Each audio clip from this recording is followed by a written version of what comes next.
Hello again, friends, and welcome back to another reading vlog. My hope is that this is going to be a short and sweet vlog that doubles as both a spoiler-free series review and an author taste test. Usually in my author taste test vlogs, I read at least 2 books from a new-to-me author to determine whether I enjoy their work and want to read more from them in the future, but again, because I'm focusing on a trilogy this week, you're actually going to get to hear my thoughts on 3 books. And without any further ado, my wonderful friends at Tor.com were kind enough to send me all 3 books in the Forever Desert Novella series by Moses Ose Utomi. The first book is The Lies of the Ajungo, the second book is The Truth of Aleke, and the third book is The Memory of the Ogisi, which actually just came out to complete the trilogy last month. Before I go any further, let me just be perfectly clear and say that this video is not sponsored. It is not in partnership with Macmillan. No one is asking me to make this video, and no one is paying or compensating me to make this video or promote this series. I am reading and reviewing it by choice. The first book, The Lies of the Ajungo, came out over 2 years ago, and I've been intensely curious to check out this series ever since. But I told myself I would wait until all 3 books were out so I could marathon through them, and that is precisely what I plan to do this week. Like I said, this is a fantasy novella series. Every book in this series is well under 200 pages, but perhaps none more so than this first installment, which is just 84 pages. From what I understand, the series is inspired by West African culture and lore. It's set in a city called the City of Lies, which is ruled by the Ajungo Empire, and the law of the land is that if the citizens want the empire to keep sending water,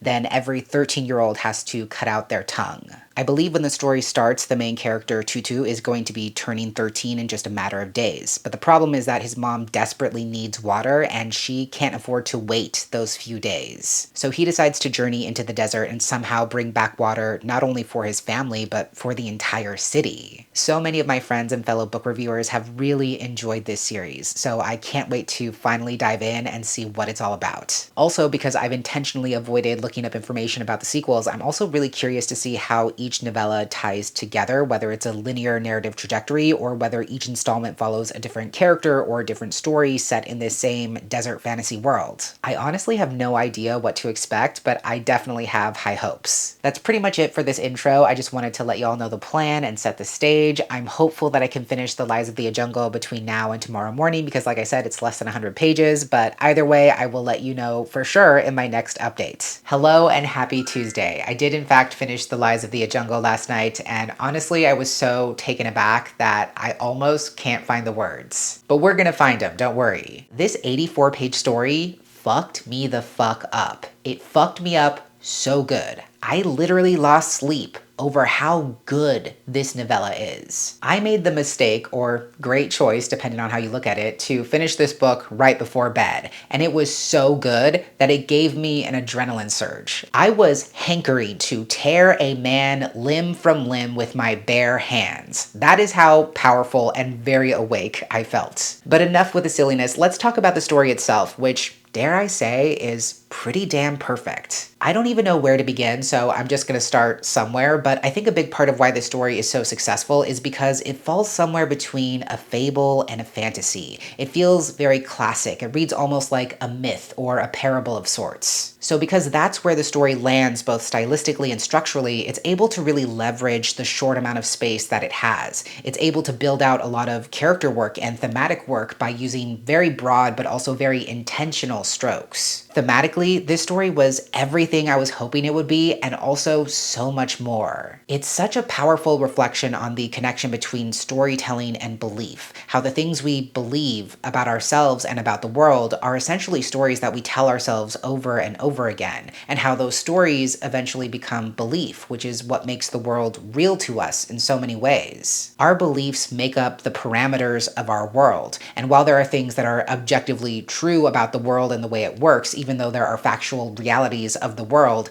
none of those things hold power if they're not also sustained by belief, at least to some extent. And I think the story is also commenting on the relationship between belief and imagination, which seem at odds with each other by definition, but kind of depend on each other in a way that's symbiotic. If what we believe creates and reinforces the boundaries and parameters of our world, both our inner world and the external world around us, then what we imagine helps us to push those boundaries and free ourselves from those limitations. So much of this story is about how the main character, Tutu, has grown up in the City of Lies and has been shielded from the outside world by design in so many ways. And when he suddenly takes on this quest and thrusts himself into the desert, into this landscape that he's never known before, he realizes how ill-equipped he is to even know what he's searching for in the first place. There's a scene towards the beginning of his journey where he realizes that he doesn't even know what a body of water looks like. And to me, that beautifully illustrates that if we aren't given the tools to strengthen our imagination, then we can never even begin to imagine our way out of oppression or generational strife. And again, that's kind of the entire point of this fantastical parable, showing how those in the City of Lies have been purposefully exploited and purposefully cut off from the rest of the world. Because if you don't know what else is out there, if you don't know what else is possible, then you can never imagine something better or even different for yourself. There's just so much about this that is so incredible and that I can't really put into words. I was absolutely blown away by the time I turned that last page. And I'm also kind of astonished in the best way possible at how the story ended, because it has major implications in regards to the trajectory for the rest of the series. My question from yesterday has been definitively answered. It is very clear that each installment is going to follow different characters in this same fantasy world. And if the next 2 books are even remotely like this, then I cannot wait. Part of me is telling me that I should leave some runway for the other 2 books, but I kind of feel like this first book was 5 stars. With that said, I kind of have a busy day today. I have work to finish. I have my Instagram live with Aiden later today to talk about the Cemetery Boys paperback and Espíritu, which is going to be so much fun, but I'm sure will also drain my battery for the rest of the day. But I'm hoping to still find some time to start the second book. Speaking of which, let's set the stage there. The second book is The Truth of the Aleke, which I'm going to talk about very carefully so as not to spoil anything, but this novella is actually set 500 years after the events of the Lies of the Ajungo. The main character is a 17-year-old named Ogisi who is a junior peacekeeper in his relatively peaceful city, which lately has been continuously attacked by a religious cult of sorts. When the mysterious leader of the cult, known only as the Aleke, commits a horrible atrocity in the city capital, Ogisi valiantly steps forward to try and defend his home.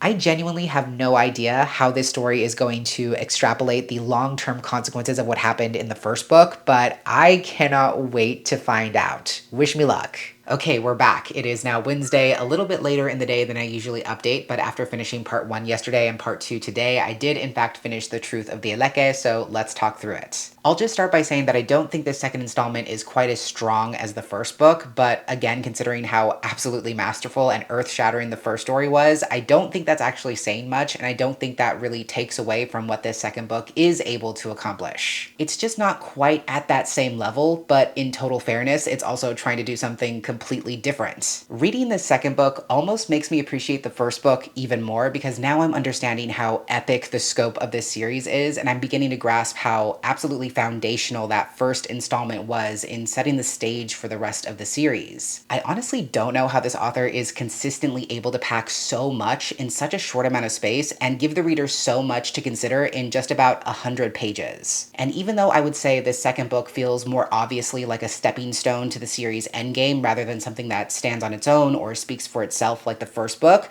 I was still pretty blown away. This second book feels less like a fable, again by necessity, because the first book is kind of like the mythology that informs this fantasy world and this population that we're following across hundreds of years. So that slight stylistic difference I think is to be expected and makes sense. The author actually touches on this in their acknowledgments, but in some ways, The Lies of the Ajungo is a fairly simplistic story with fairly straightforward stakes. Now that doesn't mean it's not complex, because it is, but morally and philosophically, this second book takes some bigger swings and is less morally clear-cut, I would say, in comparison. Thematically, I think this story definitely hits because it's talking a lot about resisting the urge to see the world in absolutes, to challenge our instinct to break up the world into black and white with no room for shades of gray or making space for other possibilities. The running theme in this series obviously is about taking an expansive look at the ways power and structures of power dictate history, dictate the way we see and understand and interact with the world around us. Dealing in absolutes will always play into the hands of the oppressor, into the hands of those with power who have vested interest in keeping oppressed and marginalized people isolated and divided from each other, and even at a distance from themselves in some ways. That's why I think Ogisi's character journey in this story is not only compelling, but also deeply complicated, because as a junior peacekeeper, he's been taught to identify those who are guilty and those who are innocent,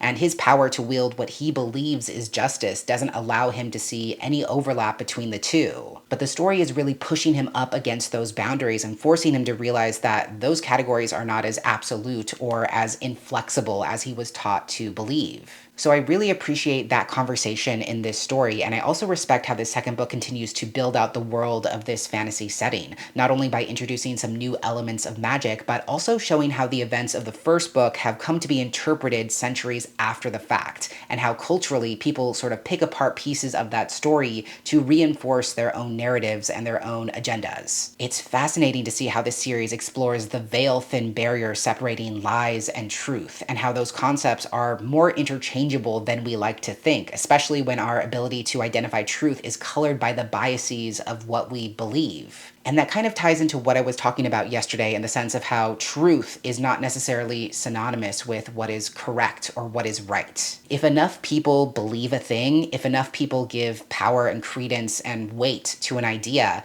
it can become what is seen as or accepted as truth, even if it's not. That is the danger I feel like this series is trying to wake us up to. It's inviting us to question, to challenge, to think critically about the beliefs that shape our world. And especially in this age of misinformation, I truly and deeply value that message. I think just based off the events of this book, something absolutely wild has to be in store for book 3, which astonishingly takes place another 500 years after this. But I really enjoyed this second installment, and I think I would give it 4.5 stars. Very quickly, let's talk about what we can expect from the third book, The Memory of the Ogisi. Again, it's set 1,000 years after the events of the Lies of the Ajungo, and it's set in this incredibly prosperous city on the edge of the Forever Desert, where there are no records of how this city itself came to be. The main character, Aleke, is one of the city's historians who has devoted his entire life to studying a little-known historical figure named Osi, but the more he discovers in his research, the more questions he has. So he decides to venture into the desert to search for the lost tomb of Osi, and he believes if he can find it, he will not only solidify his worth to his people, but also help the city to understand its origins. And of course, I think it's safe to say that it's not gonna be as simple as that. Again, for the third time in a row, I genuinely have no idea what to expect, but just based off the 2 books I've already read in this series, I have a feeling that I might be a changed person by the next time we talk. Also, before I forget, the live show yesterday with Aiden was super fun. It went really well. I will link the replay down below in case you want to watch, but a good time was had by all, and we talked about a lot of good things. I know I mentioned that yesterday, so I just wanted to close that loop. But with that said, would you believe it if I told you I'm gonna go read, and I will check back in tomorrow, hopefully, with my final thoughts. Alrighty friends, it is Thursday afternoon and we have indeed made it to the end of the vlog. I just finished The Memory of the Ogisi a little bit ago and my mind is racing. This third book, as predicted, was absolutely wild. My brain does feel a little bit broken in the best possible way, so these might not be the most coherent thoughts, but I'll just start by saying that I think this was fan-freaking-tastic. I touched on this yesterday, but it's so fascinating to see a novella series like this tackling such distant stories that are all grounded in the same culture, in the same people, but is seen across hundreds of centuries. The sheer scope of this series is so ambitious, and even though I have no idea how the author does it, he is somehow able to make each installment feel grounded and urgent and relevant, and even though it seems impossible, he was somehow able to really pull it off. In the second and third books especially, it's so interesting to see how history repeats itself in so many ways, and to see how these pivotal moments of the stories that came before have almost become echoes of themselves as history continues to progress. Obviously, a running theme in this series is exploring the concept of truth, and how even though ideally the truth is something that is definite, irrefutable, unshakable, it's actually much more malleable than we care to believe. And obviously that's a terrifying and deeply uncomfortable thought, because if the truth is something that can change, then that means the very bedrock of our entire world can also change. So the series as a whole has a lot to say about the cyclical nature of history, how history repeats itself and even changes as more and more time progresses, and how collective history is built not merely on objective or observable fact, but rather something that boils down to what the most people believe. I feel like this third book is really exploring how there is danger not only in absolutes, as we saw in the second book, but also in absolute certainty. Weirdly enough, it brought to mind that iconic scene from Conclave where Cardinal Lawrence is giving his homily to all the papal candidates, and he's talking about how certainty is the enemy of faith, how faith can only have power if there is also doubt. I feel like that's very much the heart of this story, not only in terms of faith, but in terms of knowledge. We talk a lot about how knowledge is power, but we don't often think about how that power can have both positive and negative implications and impacts. And when we become too certain about the knowledge we have and too stuck in the familiar or comfortable patterns of our world, that actually limits us and limits our imaginations, because to learn is a lifelong journey, to accept that what we know can change or be challenged, to embrace that there's always something new to learn. And when we lose that curiosity, that openness, that's when we lose ourselves. I love how the story puts that into perspective and shows how the worst thing we can do is close ourselves off to other possibilities and to ignore the value in other people's stories. Because again, it's that collection of those stories that make up the histories and boundaries of our world. There's also something to be said here about how not all forms of knowledge are formally recognized. Not all forms of knowledge are recorded or written or formally preserved in some way, but there's still value in those lesser known, lesser recognized forms of knowledge. Structurally, I think this third novella really swung for the fences because it's almost playing with a recursive kind of storytelling, so to speak. The first part takes you through this traditional quest, and then the second part is revisiting or retracing those same scenes and moments, but from a different perspective and in a totally different context. That is not easy to do. Not only is it hard to secretly plant those moments of emotional catharsis in the first narrative pass in a way that's going to pay off in the second pass, but it's also hard to make the same scenes and moments the readers already read feel interesting and dynamic and fresh. But the author is somehow able to do exactly that and to bring the story to a conclusion that is satisfying, complex, and unsettling in the best possible way all at once. I kind of feel like I have to give this third book 5 stars. It's one of those cases where it's not 5 stars because I think it's perfect and I don't think it's as close to perfection as the first book is, especially because it glosses over some secondary characters who become important towards the end and also fails to answer a few key character building questions along the way.